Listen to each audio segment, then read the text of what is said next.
നമസ്കാരം. നയന ക്രിയേഷൻസിലേക്ക് എല്ലാവർക്കും സ്വാഗതം. ഇന്ന് ഞാൻ ഉണ്ടാക്കാൻ പോണത് ഒരു ടോഫിയാണ്, കോഫി ടോഫി. ടോഫി ഉണ്ടാക്കാൻ തുടങ്ങുന്നതിന് മുമ്പ് തന്നെ സെറ്റ് ചെയ്യാനുള്ള പാത്രം റെഡിയാക്കി വെക്കണം.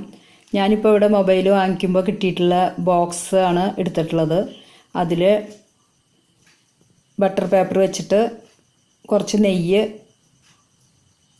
തേച്ച് കൊടുക്കുകയാണ്. അപ്പോൾ അതെങ്ങനെയാണ് ഉണ്ടാക്കണേന്ന് നോക്കാം. അതിന് വേണ്ടിയിട്ട് കട്ടിയുള്ള ഒരു പാത്രം അടുപ്പത്ത് വയ്ക്കുക. അതിലേക്ക് 1/2 കപ്പ് പഞ്ചസാര ചേർത്തിട്ടുണ്ട്. ഇനി 1 ടേബിൾ സ്പൂണ് വെള്ളം കൂടെ ചേർത്തിട്ട് അലിയാൻ വയ്ക്കാം. പഞ്ചസാര അലിഞ്ഞു തുടങ്ങുമ്പോൾ ഇളക്കി കൊടുക്കാം. ഇപ്പോൾ പഞ്ചസാര അലിഞ്ഞു തുടങ്ങിയിട്ടുണ്ട്. ഇനി നമുക്ക് ഇളക്കി കൊടുക്കാം. ലോ ഫ്ലെയിമിൽ വെച്ചാൽ മതി.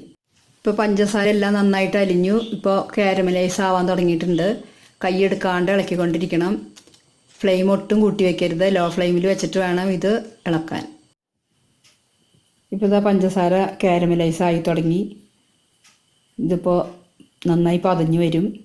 ഈ സമയത്ത് ഇതിലേക്ക് 2 ടേബിൾ സ്പൂണ് വെള്ളം ചേർത്ത് കൊടുക്കാം.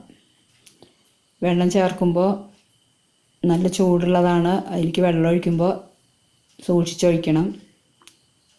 ഇത് കട്ടിയായാലും പേടിക്കേണ്ട, അത് അലിഞ്ഞോളും.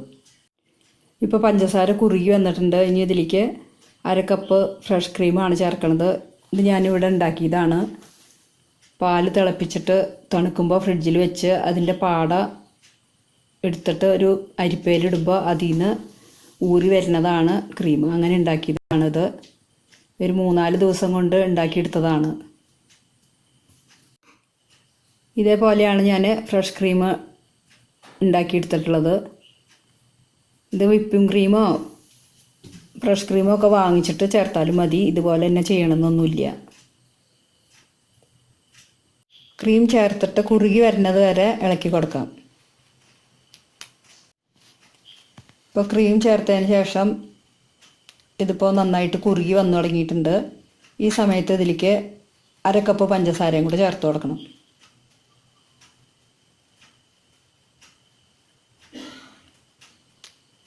വീണ്ടും ഈ പഞ്ചസാര ചേർത്ത് കഴിയുമ്പോൾ ഇത് ഒന്നും കൂടെ ഒന്ന് ലൂസായി വരും.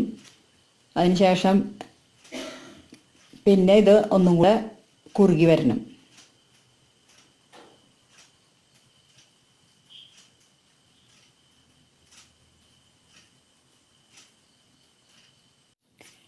ഇനി ഇതിലേക്ക് ചേർക്കണത് 1 ടേബിൾ സ്പൂൺ തേനാണ് ചേർത്ത് കൊടുക്കുന്നത്. തേൻ ചേർത്തതിന് ശേഷം വീണ്ടും ഇത് ഇളക്കി കൊടുക്കണം. തേൻ ഒഴിക്കുമ്പോൾ ഒന്നും കൂടി ലൂസാവും. വീണ്ടും ഇത് കുറുകി വരണം. അപ്പോൾ ഫ്ലെയിം ഒട്ടും കൂട്ടി കൊടുക്കരുത്. ലോ ഫ്ലെയിമിൽ തന്നെ വെച്ചിട്ട് വേണം ഇതൊക്കെ ചെയ്യാൻ. ഇനി ഇതിലേക്ക് 1 നുള്ള് മാത്രം ഉപ്പ് ചേർത്ത് കൊടുക്കാം. ഉപ്പ് ഒട്ടും കൂടി പോകരുത്.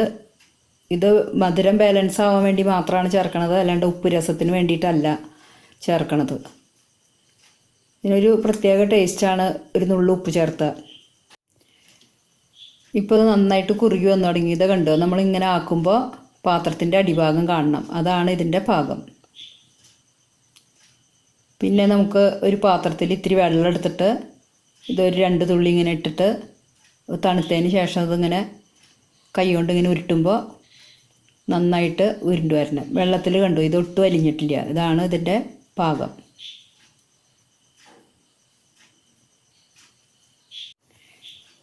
ഇതിപ്പോൾ നന്നായി കുറുകി വന്നിട്ടുണ്ട്. ഇനി ഇതിലേക്ക് 2 ടേബിൾ സ്പൂൺ ബട്ടർ ചേർത്ത് കൊടുക്കാം.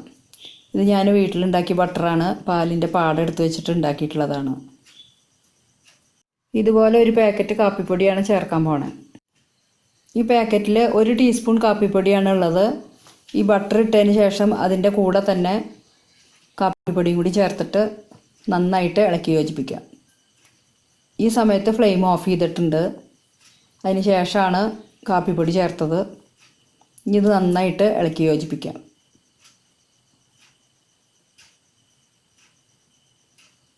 ഇനി ഈ കൂട്ട് ആദ്യം തന്നെ ശരിയാക്കി വെച്ചിട്ടുള്ള പാത്രത്തിലേക്ക് ഒഴിച്ചു കൊടുക്കാം. സെറ്റ് ചെയ്യാൻ വയ്ക്കാം.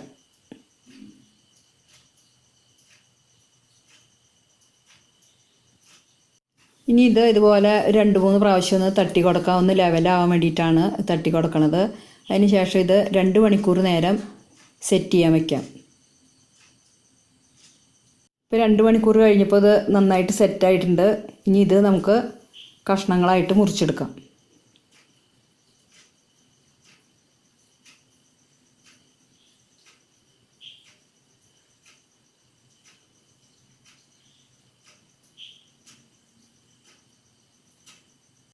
ഏത് ഷേപ്പിലാണോ വേണ്ടത് ആ ഷേപ്പിൽ നമുക്കിത് കഷ്ണങ്ങളാക്കിയെടുക്കാം.